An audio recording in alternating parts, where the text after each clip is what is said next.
dinamika amandemen. Dan hal ini dilatar belakangi oleh Undang-Undang Dasar 1945 yang merupakan dasar hukum tertinggi di Indonesia. Meski menjadi pedoman utama, UUD 1945 dianggap memiliki kelemahan, seperti memberikan kekuasaan yang terlalu besar kepada presiden pada periode 1999 sampai 2002 menjadi momentum penting dalam sejarah konstitusi Indonesia, di mana UUD 1945 mengalami 4 kali amandemen untuk menyesuaikan dengan kebutuhan zaman, memperkuat demokrasi dan meningkatkan keseimbangan kekuasaan antara lembaga-lembaga negara. Kita masuk kepada amandemennya. Amandemen itu sendiri adalah proses perubahan atau penyempurnaan pada suatu dokumen resmi, khususnya pada konstitusi atau undang-undang dasar suatu negara. Perubahan ini bisa berupa penambahan, penggantian, ataupun penghapusan bagian tertentu dalam dokumen tersebut. Dalam konteks konstitusi itu sendiri, amandemen adalah proses resmi untuk memodifikasi atau mengubah ketentuan-ketentuan yang ada dalam konstitusi. Tujuan amandemen konstitusi biasanya untuk menyesuaikan dengan perkembangan zaman, memperbaiki kekurangan, atau memperjelas makna ketentuan yang ada. Proses amandemen konstitusi biasanya melibatkan tahap usulan perubahan, pembahasan, dan persetujuan oleh lembaga legislatif seperti DPR dan atau lembaga lain yang ditetapkan dalam konstitusi. Kita masuk pada amandemen yang pertama. Amandemen pertama UUD 1945 itu dilakukan pada Sidang Umum MPR tahun 1999 dan bertujuan untuk membatasi kekuasaan presiden serta memperkuat peran Dewan Perwakilan Rakyat. Perubahan itu mencakup yang pertama adalah pembatasan masa jabatan presiden. Sedangkan yang kedua, peningkatan peran DPR dalam legislasi. Pembatasan masa jabatan presiden itu sebelum amandemen tidak membatasi berapa kali seseorang dapat menjabat sebagai presiden. Hal ini memungkinkan seorang presiden untuk terus berkuasa tanpa batasan waktu selama tetap mendapat dukungan politik. Sedangkan yang kedua, yaitu peningkatan peran DPR dalam legislasi, itu sebelumnya presiden memiliki peran dominan dalam pembentukan undang-undang. Sementara DPR hanya berfungsi sebagai lembaga yang menyetujui atau menolak rancangan undang-undang yang diajukan oleh presiden. Dengan amandemen pasal 20, kekuasaan ke dalam pembentukan undang-undang bergeser dari presiden ke DPR. DPR kini memiliki kewenangan lebih besar dalam menyusun, mengusulkan, dan membahas undang-undang. Selain itu, pasal 21 menegaskan hak DPR untuk mengajukan rancangan undang-undang secara mandiri yang sebelumnya lebih banyak bergantung pada inisiatif eksekutif. Jadi pada amandemen ini Undang-Undang Dasar itu diubah untuk supaya peran DPR juga tetap ada selain dari peran presiden saja. Kita masuk ke amandemen yang kedua. Amandemen yang kedua ini lebih menitik beratkan pada penguatan prinsip desentralisasi dan pemerintahan serta penegasan jaminan hak asasi manusia dalam konstitusi. Perubahan utama dalam amandemen ini meliputi 3. Ada penerapan otonomi daerah, jaminan hak asasi manusia, pengaturan simbol negara. Penerapan otonomi daerah ini adalah konsep otonomi daerah itu diperjelas dan memberikan wewenang lebih besar kepada daerah dalam mengatur urusan domestiknya atau dalam mengatur urusan daerahnya sendiri, termasuk pengelolaan sumber daya dan perekonomian lokal. Sedangkan yang kedua, jaminan hak asasi manusia itu dalam bab amandemennya itu berbagai hak dasar manusia dijamin secara konstitusional, termasuk hak untuk hidup, kebebasan berpendapat, kebebasan beragama, dan hak atas pekerjaan serta penghidupan yang layak. Pengaturan simbol negara ini bertujuan untuk memastikan bahwa simbol-simbol negara tetap menjadi bagian dari jati diri bangsa yang harus dijaga dan dihormati oleh seluruh warga negara. Dengan amandemen ini, Indonesia menunjukkan komitmennya terhadap prinsip demokrasi, desentralisasi, dan penghormatan terhadap hak asasi manusia. Untuk amandemen 3 dan 4 mungkin akan dijelaskan oleh teman saya, yaitu Adnoval Kazomi. Mungkin kepada Adnoval Kazomi boleh dimulai. Baik, terima kasih Kiki. Kita lanjut ke amandemen ketiga. Amandemen ketiga berfokus pada penguatan prinsip demokrasi, terutama dalam proses pemilihan pemimpin negara dan mekanisme pemakzulan presiden. Perubahan yang terjadi pada amandemen 3 ini, yang pertama itu pemilihan langsung presiden dan wakil presiden pada pasal 6A. Yang kedua, mekanisme pemakzulan presiden pasal 7A dan 7B.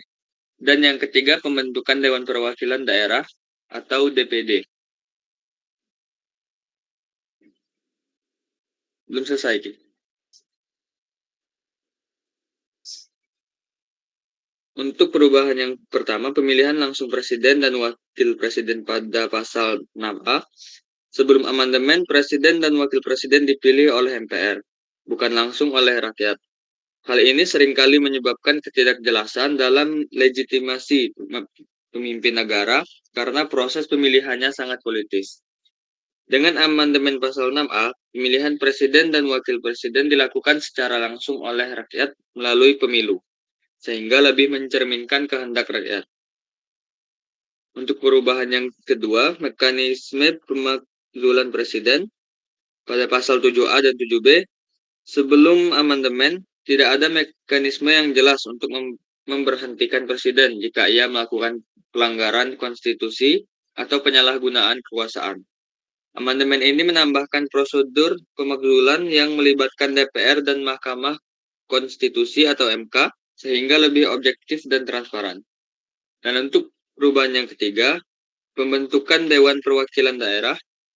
Sebelum amandemen, perwakilan daerah dalam MPR didominasi oleh utusan daerah yang tidak dipilih langsung oleh rakyat. Dengan adanya DPD, perwakilan daerah memiliki wadah yang lebih formal dan kuat dalam memperjuangkan kepentingan daerah di tingkat nasional. Amandemen ini semakin mengokohkan sistem demokrasi dengan memastikan bahwa pemimpin negara dipilih secara langsung oleh rakyat dan memberikan mekanisme yang jelas dalam hal pemakzulan presiden. Selanjutnya, baiklah kita masuk ke amandemen keempat. Amandemen terakhir ini membawa perubahan substansial dalam struktur ketatanegaraan, terutama dalam aspek kelembagaan negara dan kebijakan sosial.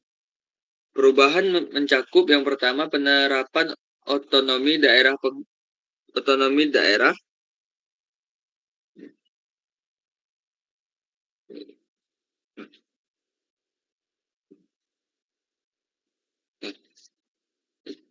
daerah dan penghapusan Dewan Pertimbangan Agung bab 4. Yang kedua, penegasan hak atas pendidikan dan kesejahteraan sosial pasal 31 sampai 34. Dan yang ketiga, penegasan fungsi DPD dalam MPR.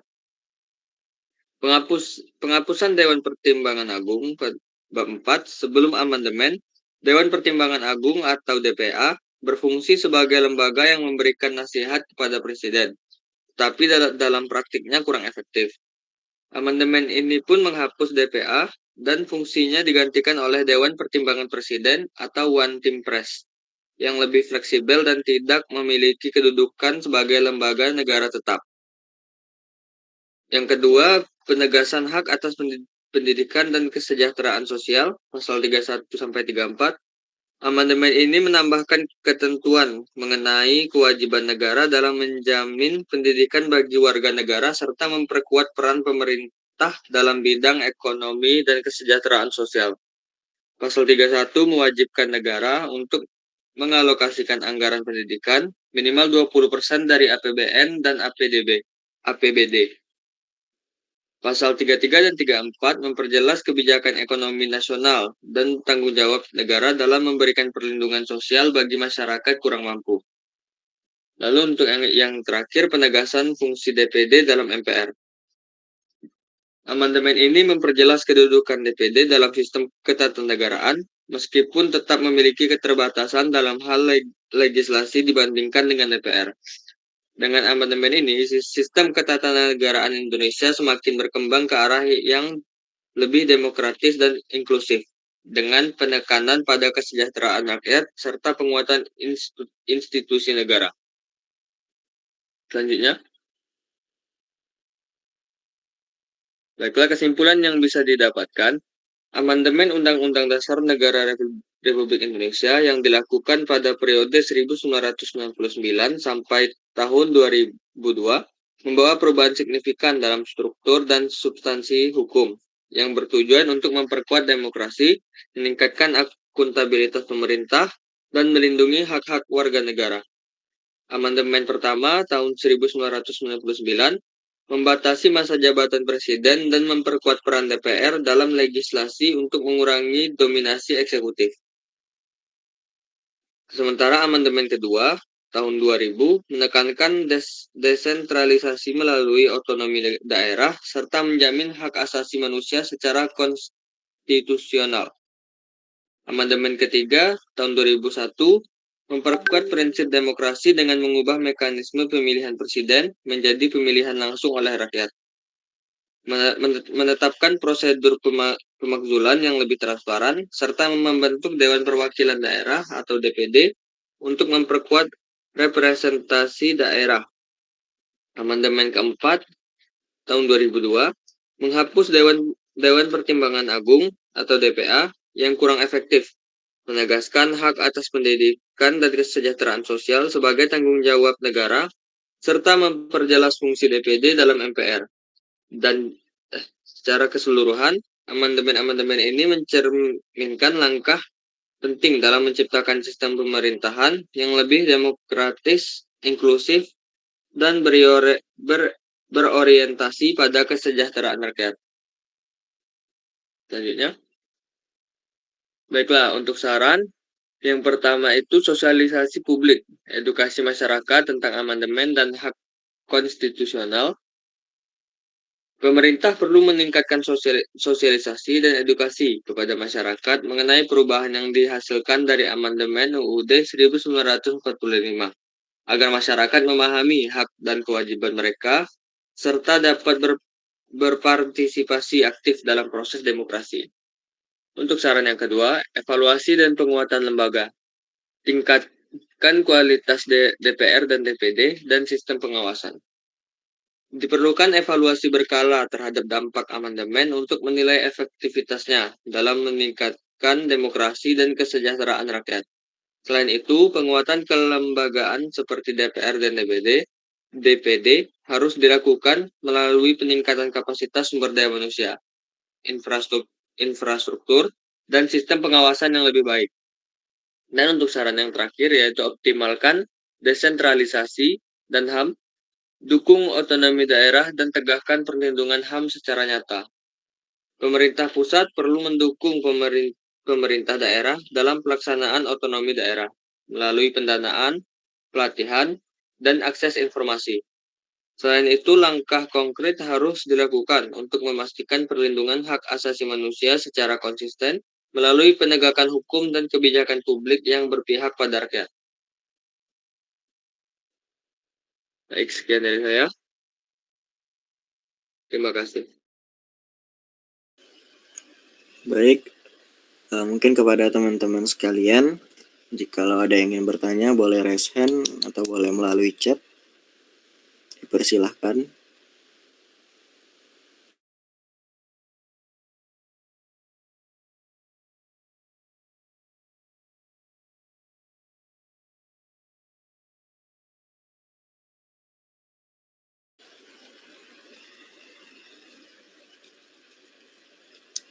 Baik, sekali lagi mungkin kepada teman-teman sekalian, jikalau ada yang ingin ditanyakan, boleh langsung open mic, ataupun raise hand, ataupun boleh tanya melalui chat saja.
Baik, karena tidak ada yang bertanya, mungkin kami tutup presentasi kami pada pagi hari ini. Oke, ada Sikti Pranata. Boleh? Kalau yang bertanya? Halo? Iya, halo. Sikni Pranata dan Ismayani. Sikni Pranata. Sikti Pranata dulu. Sikti Pranata. Halo? Oke, boleh. Yani aja kalau gitu. Saya Zaila. Dari kelompok 6, menurut kalian apakah amandemen UUD sudah cukup menjawab tantangan zaman atau perlu direvisi lagi? Kenapa? Oke, mungkin langsung aku jawab aja ya.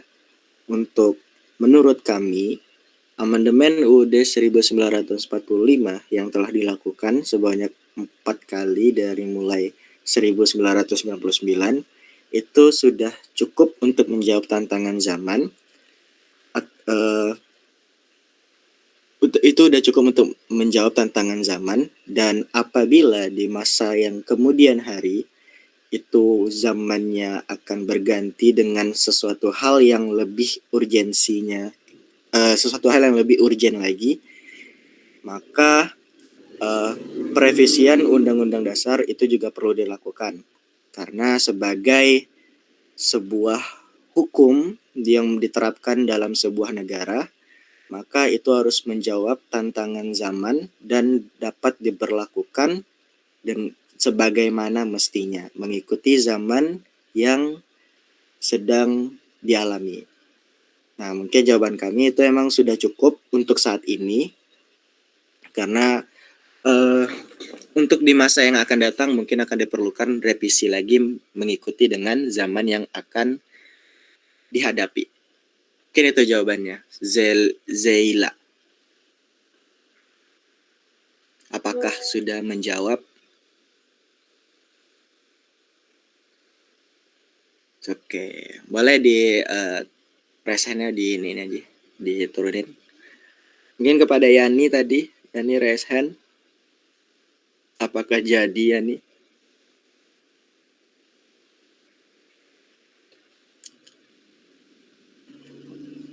Halo Rani. Rani. Yani.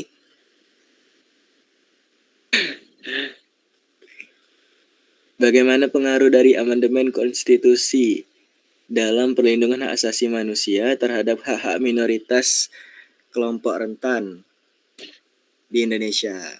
Oke, mungkin Omi mau jawab, Omi? Sebentar.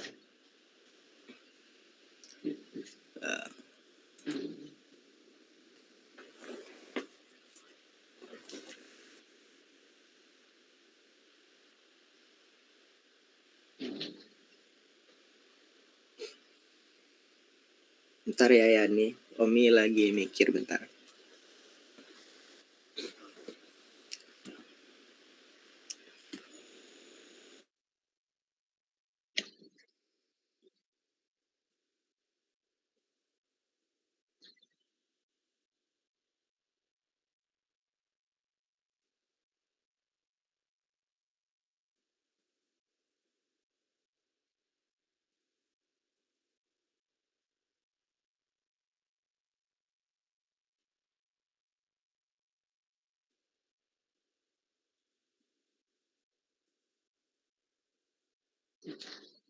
Aku jawab ya, Yani.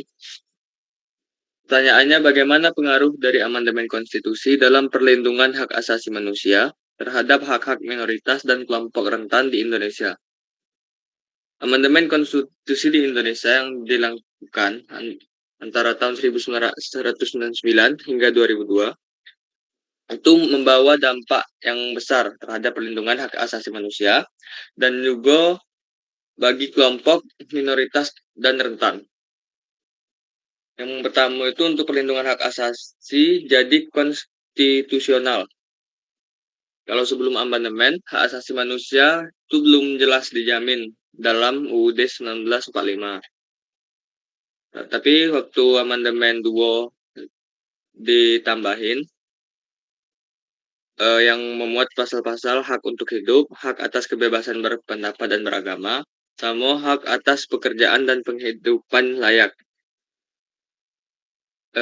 Ini penting karena konstitusi adalah hukum tertinggi dan ketika hak-hak ini diakui secara eksplisit, maka kelompok minoritas seperti etnis, agama, gender, atau penyandang disabilitas bisa menuntut keadilan berdasarkan landasan hukum tertinggi itu.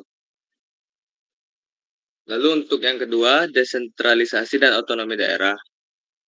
Amandemen juga membuka jalan bagi otonomi daerah, memberi kesempatan bagi daerah-daerah yang punya identitas kultural atau sosial tertentu untuk lebih bebas mengatur wilayahnya.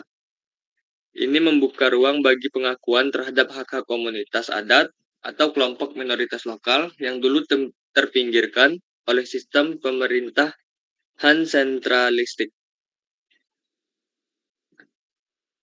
Itu aja ya nih. Apakah udah menjawab?